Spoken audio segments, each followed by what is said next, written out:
గజ్వేల్ అంటే ఎంతుంటే కేసీఆర్ పెద్ద మనిషి కొంత టఫ్ ఉంటుంది. అయినా మా నర్సారెడ్డితో తిప్పలా పడతాం. మేమేదో వాళ్ళు కోసినట్టు కొయ్యాం ఇక్కడ. మేము ఏదో వాళ్ళు మస్తు నరుకుతారు వాళ్ళు. అట్లా నరుకుడు వద్దు.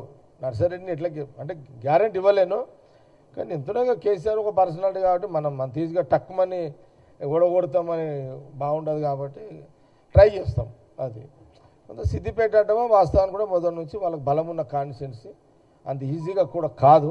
ట్రై చేస్తాం, నాట్ ఈజీ, ట్రై చేస్తాం. విన్నామా?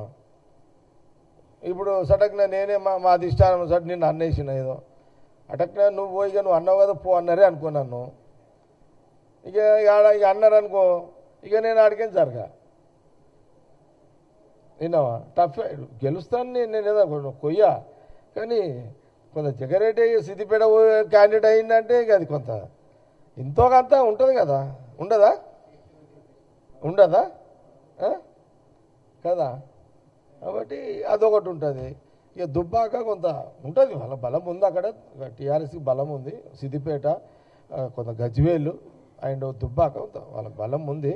అది మనమేం కాదనికే లేదు. అయినా ట్రై చేస్తాం, ఆ 3 సీట్ల మీద ట్రై చేస్తాం.